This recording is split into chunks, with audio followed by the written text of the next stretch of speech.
Excuse me, আচ্ছা media ডিপার্টমেন্টটা কোন দিকে? নতুন নাকি? তোমার থেকে কি মনে হচ্ছে? হুম, তুমি তো দেখছি পুরো হারিয়ে গেছো গুরু। তাহলে প্লিজ এবার হেল্প করো।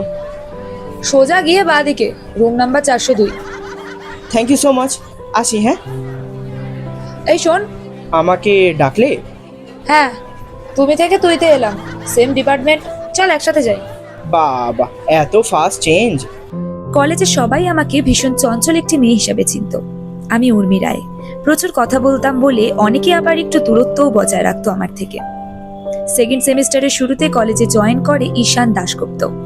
স্মার্ট, আত্মবিশ্বাসী, প্রথম দিনেই অনেক মেয়ের নজর কেড়ে নিল সে। রুম নাম্বার 402 এর করিডোরে পৌঁছাতেই হঠাৎ দেখলাম উল্টো দিক থেকে আসা একটা মেয়ের দিকে তাকিয়ে থমকে গেল ঈশান। খোলা চুল, হাতে কয়েকটা বই। নন্দিনী চ্যাটার্জি। হ্যাঁ, নন্দিনী আর আমি একই সাথে কলেজে জয়েন করেছিলাম। নন্দিনীকে দেখে ঈশান স্তব্ধ হয়ে গেল। শুধু ও বলে উঠল, ওই মেয়েটা? ও নন্দিনী চ্যাটার্জি, আমাদেরই ডিপার্টমেন্ট, কম কথা বলে কিন্তু যতটা বলে ঠিকই বলে। বাবা মার একমাত্র মেয়ে, আর কোনো ইনফরমেশন? বাপ রে, একটু শ্বাস নে, চল। ঈশানকে দেখে মনে হলো ঠিক এইরকম একটা মেয়েরই অপেক্ষা যেন করছিল ঈশান। বেশ কয়েকদিন নন্দিনীকে দূর থেকে দেখেই কাটিয়ে দিল ও। তারপর একদিন লাইব্রেরিতে সেরম কেউ না থাকার সুযোগটা আর হাতছাড়া করলো না।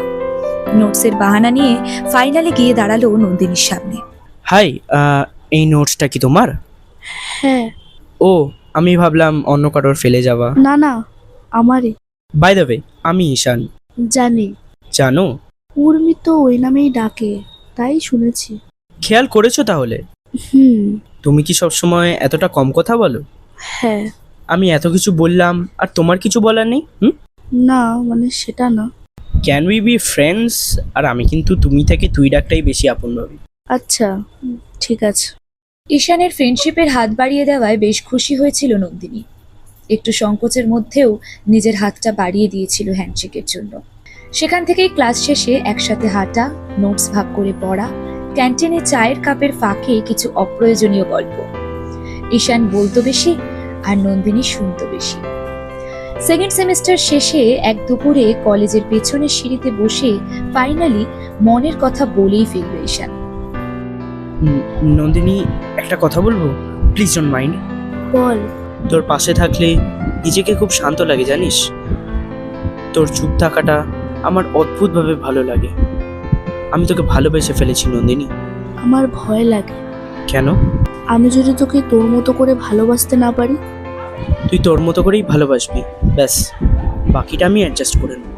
বিকজ যেখানে লাভ ইজ ট্রু, সেখানে একটু অ্যাডজাস্টমেন্ট তো করতেই হয়। নন্দিনী কিছুক্ষণ চুপ থেকে শুধু একটা কথাই বলেছিল, ওর ভয় লাগে। অ্যাডজাস্টমেন্ট কথাটা শুনে সেদিন হয়তো ভরসা পেয়েছিল নন্দিনী। ও ভেবেছিল ভালোবাসায় একটু অ্যাডজাস্টমেন্ট তো থাকেই, কম্প্রোমাইজ নয়। সেদিনের পর থেকে লক্ষ্য করলাম তাদের সম্পর্কের মাঝে তেমন কোনো বদল আসেনি। নন্দিনী আগের মতোই কম কথা বলতো, আর ঈশান বেশি। ছোট ছোট অভিমান হতো, এক্সামের আগে রাত জেগে পড়া হতো, হঠাৎ বৃষ্টিতে ক্যান্টিনে চা খাওয়া হতো। এভাবেই কেটে গেল 1.5 বছর। কিন্তু তারপর ধীরে ধীরে সবকিছু কেমন যেন বদলাতে শুরু করলো। একদিন রাতে বাড়িতে বাবার সাথে একটু ঝামেলা হওয়ার কারণে ভীষণ অস্থির হয়ে পড়ে ঈশান। তাই ফোন করে নন্দিনীকে। হ্যালো। হ্যালো, কি করছিস? আমি জাস্ট বসে বই পড়ছিলাম। ও, জানিস আজ বাড়িতে বাবার ওপর রাগ করে অনেক ভুলভাল কথা বলে ফেলেছি। ভীষণ অস্থির লাগছে। খেয়েছিস কিছু? না, খাইনি। জানিস আমার না আগে খেয়ে নে। নন্দিনী, আমি তোকে বলে একটু হালকা হতে চাই। আমি তো আছি তোর সাথে। আছিস, কিন্তু মাঝে মাঝে তোকে বড্ড দূরে লাগে। ঈশানের কথাটা হয়তো তখন পুরোটা বুঝতে পারেনি নন্দিনী। আসলে ওর ভালোবাসার ভাষা ছিল নীরব।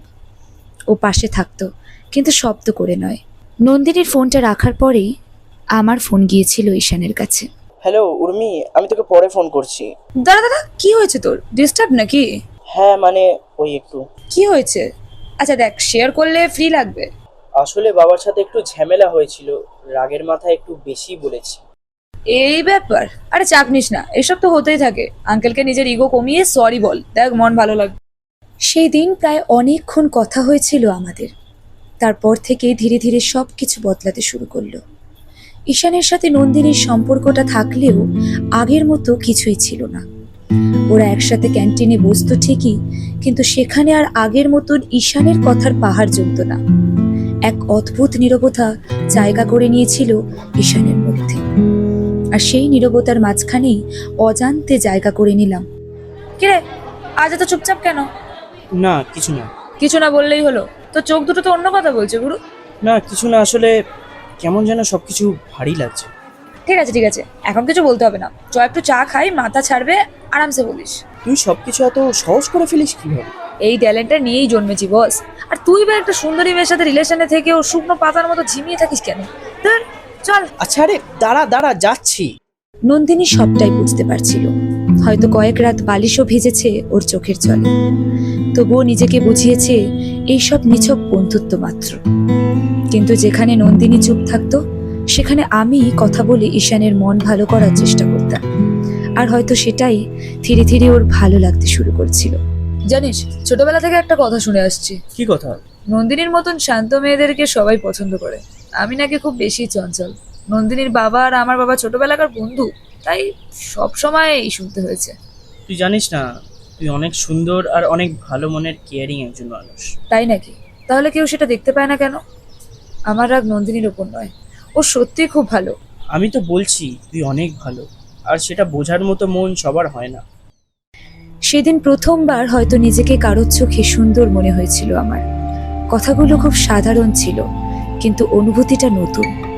আর সেই দিন থেকেই ঈশানের মধ্যেও একটা অদ্ভুত টানাপোড়েন শুরু হয়ে গেছিল। ও জানতো ও নন্দিনীকে ভালোবাসে, তাও আমার সাথে থাকলে অদ্ভুত শান্তি পেত। সেই দিন প্রথমবার নেশা করে বাড়ি ফিরেছিল ঈশান। নিজেকে শুধু একটাই প্রশ্ন করে যাচ্ছিল, যাকে এতদিন ভালোবেসেছি তার বাইরে অন্য কারোর কথা কেন ভাবছি আমি, কেন?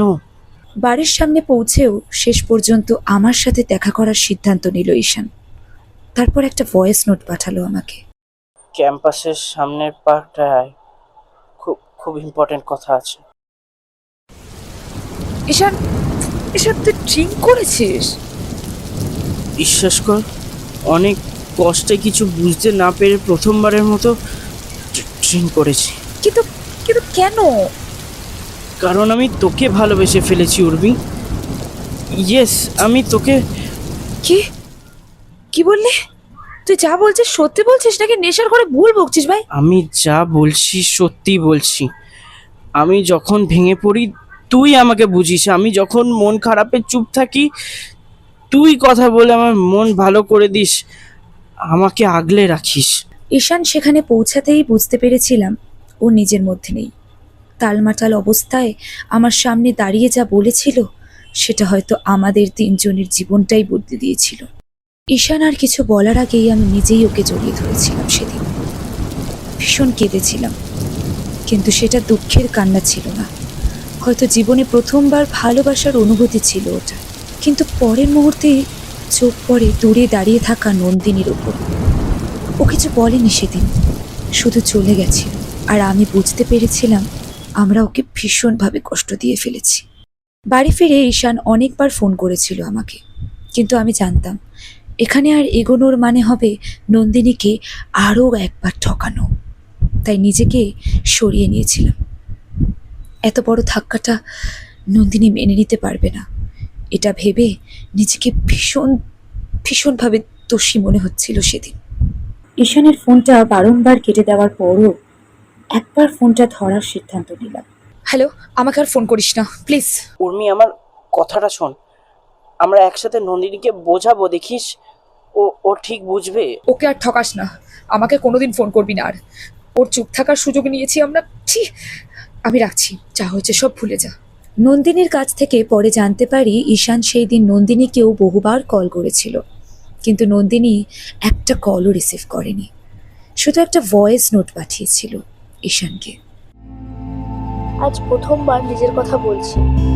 তোকে খুব ভালোবেসেছিলাম, হয়তো আমার মতো করে, আর হয়তো সেটা তোর কাছে যথেষ্ট ছিল না। সবচেয়ে বেশি কষ্ট কোথায় লেগেছে জানিস? তুই যখন ওর হাত ধরেছিলি তখন তুই আমার কথা একবারও ভাবিসনি। যাই হোক, ভালো থাকিস। নন্দিনী মেসেজটা পাঠানোর পর নিজের ঘর অন্ধকার করে বসেছিল, একা। হয়তো প্রথমবার নিজের ভালোবাসার মানুষকে পুরোটাই হারিয়ে ফেলার অনুভূতি হয়েছিল ওর। লাস্ট সেমিস্টার বাকি ছিল তখন। কোনো মতে এক্সামের সময়টুকুই কলেজে যেতাম আমরা। তারপর আমি আর নন্দিনী দুজনেই নাম্বার বদলে ফেলেছিলাম। অনেক খুঁজেছিল ঈশান, কিন্তু আমাদের আর পায়নি। দেখতে দেখতে কেটে গেল 5 বছর। নন্দিনী নিজের বিবাহিত জীবন নিয়ে ব্যস্ত হয়ে পড়ল। এই 5 বছরে নন্দিনীর সাথে আমার যোগাযোগটা একই রকম ছিল। শুধু সামনাসামনি দেখা হয়নি ঠিকই, কিন্তু ফোনে ফোনে প্রায় যোগাযোগ হতো।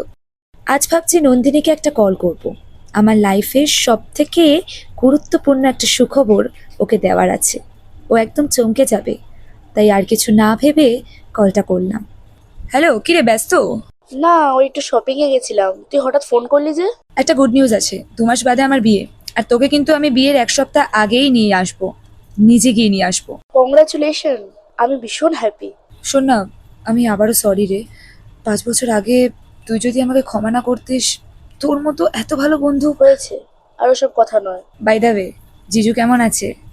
কিরে, ওই হ্যালো হ্যালো, শুনতে পাচ্ছিস? হ্যালো। আমি তোকে পরে ফোন করছি। নন্দিনী, দাঁড়া। বল। তোর মাথার সিঁদুর, শাখা পলা, তোর বিয়ে হয়ে গেছে? হ্যাঁ, খুব ভালো আছি আমি এমন কাউকে পেয়ে যে আমাকে আমার মতো করে অ্যাডজাস্ট করেছে। আমি অ্যাডজাস্টমেন্টই তো চেয়েছিলাম, কম্প্রোমাইজ নয়। তুইও নিশ্চয়ই তোর মনের মতন কাউকে পেয়েছিস। না, মনের মতো কাউকে পাইনি, বা হয়তো খুঁজেই নি। এখনো সময় আছে। মনের মতন কাউকে না খুঁজে মন থেকে যাকে যা সবটুকু নিয়ে ভালোবাসতে পারবি তাকে খোঁজ। আসি। আজ আমি চুপ, শুধু তুই বলে গেলি। তুই তো সময়ের আগেই বদলে গেছিলি, আমি না হয় সময়ের সাথে বদলেছি। আসি। শোন, তোকে খুব সুন্দর দেখতে লাগছে। আসি, ভালো থাকিস। আপনারা শুনছিলেন প্রেমোলজি সিজন 1। আজকের ফার্স্ট এপিসোডে আপনি শুনলেন মনের মতো কেউ। নন্দিনীর চরিত্রে অনিন্দিতা, সাউন্ড এডিটিং এবং ঈশানের চরিত্রে সোমরূপ, ক্রিয়েটিভ ডিজাইন, গল্প লেখায় এবং উর্মির চরিত্রে আমি আয়ুষী। আবারও ফিরে আসবো আগামী বুধবার প্রেমোলজির আরও একটি নতুন গল্প নিয়ে, ঠিক একই সময়। তাই শুনতে হলে দেখতে থাকুন শুধুমাত্র অলিক কাহিনী।